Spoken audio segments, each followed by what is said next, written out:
ہمیں جوائن کیا ملیہ لودھی صاحبہ نے، سابق سفیر ہیں، پاکستان کی پرماننٹ ریپریزنٹیٹیو رہی ہیں at the U N. Welcome to the show Maleeha صاحبہ.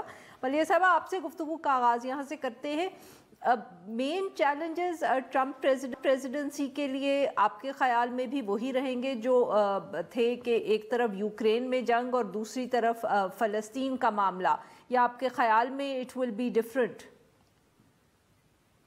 میرا خیال ہے صدر ٹرمپ جو کہ صدر اب بن ہی جائیں گے، ان کے لیے جو سب سے ایک آپ کہہ سکتے ہیں اہم ایشو جو انہوں نے آئیڈینٹیفائی کیا ہے، وہ ایشو ہے ٹریڈ کا. اور انہوں نے یہ کہا ہے اپنی مختلف وقت پہ ڈیورنگ دا کیمپین کہ وہ چائنا پہ 60% ٹیرفس لگائیں گے چائنیز امپورٹس پہ، اور باقی جو ملک ہیں جہاں سے وہ گڈز امپورٹ کرتے ہیں ان پہ وہ 10% ٹیرفس لگائیں گے in addition to whatever is already دیر.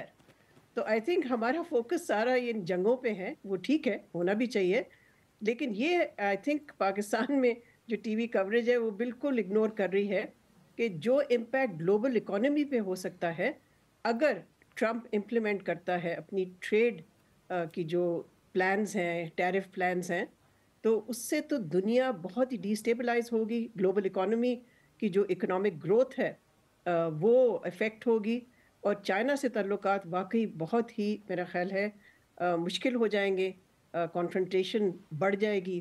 ساتھ ساتھ جو دو جنگیں ہیں جن کا آپ نے تذکرہ کیا، میرا خیال ہے جہاں ریڈیکل شفٹ آئے گی وہ غازہ پہ نہیں آئے گی، وہ یوکرین پہ آئے گی.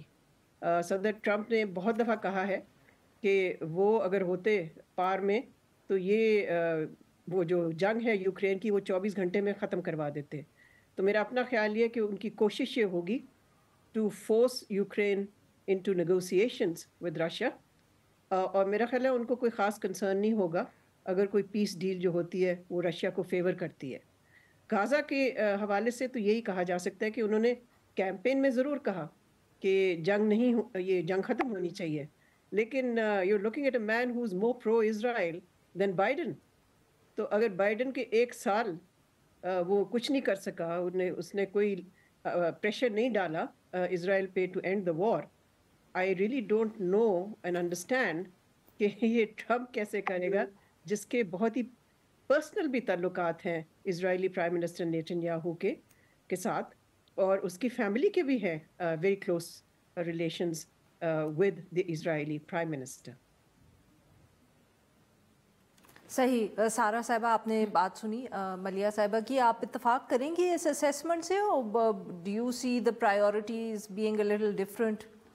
دیکھیں، پرائیورٹیز اگر آپ امریکہ کی اوور آل پرائیورٹیز دیکھیں تو ظاہر ہے کہ اس وقت جو کچھ یوکرین اور روس میں ہو رہا ہے اور جو کچھ غزہ میں ہو رہا ہے، یہ دو ایک major priority areas foreign policy کے اعتبار سے ضرور ہیں. اور پھر چائنا ایک بہت بڑا پرائیورٹی ایریا ہے، اور چائنا انفیکٹ ایک ایسا ایریا ہے جس میں بائیڈن ایڈمنسٹریشن یعنی ڈیموکریٹس اور ریپبلکنز اس لحاظ سے ایگری کرتے ہیں کہ they see China as a threat to American interest. اور پھر جس طرح سے اوپن سیز کی بات ہوتی ہے، جو بائیڈن ایڈمنسٹریشن میں ہم نے دیکھا کہ جو کوڈ کا الائنس انہوں نے بنایا جاپان، آسٹریلیا اور انڈیا کے ساتھ، وہ بائیڈن ایڈمنسٹریشن کی فارن پالیسی کا ایک بڑا ایک امپورٹنٹ ان کی لیگیسی کا ایک حصہ ہے.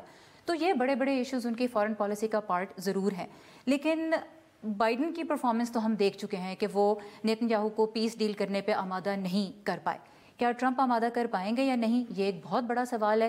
کیا اس میں نیتن یاہو کے ساتھ جو ان کے ریلیشنز ہیں وہ فائدہ پہنچائیں گے پیس کو لانے میں، یا پھر وہ نیتن یاہو کو فائدہ پہنچائیں گے اسی پالیسی کو پرسو کرنے میں جس کو وہ آلریڈی کر رہے ہیں؟ یہ ایک بہت بڑا سوال ہے. اور آج ہم نے دیکھا کہ زیلنسکی نے بھی جب مبارکباد دی، جو یوکرین کے پریزیڈنٹ ہیں، اور اس کے علاوہ نیٹو کے سیکرٹری جنرل نے جو مبارکباد دی، تو اس میں جو الفاظ انہوں نے استعمال کیے اس کا رفلی ترجمہ یہ بنتا ہے کہ جو طاقت ہے اس کے بل پہ امن لایا جائے یا اس کو امن کے لیے استعمال کیا جائے. تو ایکسپیکٹیشن تو اس سائڈ پہ بھی ہے کہ ٹھیک ہے، کسی نہ کسی طرح امن یہاں پہ لایا جائے. اسٹریٹجی وہ کیا امپلوائے کرتے ہیں یہ پریڈکٹ کرنا بہت مشکل ہے. بالکل سے. ملیہ صاحبہ، آبویسلی یہ تو لارجر ایشوز ہیں، ہم دیکھیں گے ہی صحیح، بٹ کیونکہ آپ نے خاص طور پہ چین کا ذکر کیا تو پاکستان بھی اس الیکشن کو بہت غور سے دیکھ رہا ہے. And you know American foreign policy میں ہم سمجھتے ہیں کہ پاکستان کو بھی اہمیت دینی چاہیے، جو شاید ملتی نہیں یا ملتی نظر نہیں آ رہی پچھلے دنوں میں. Will that change with Trump in the White House?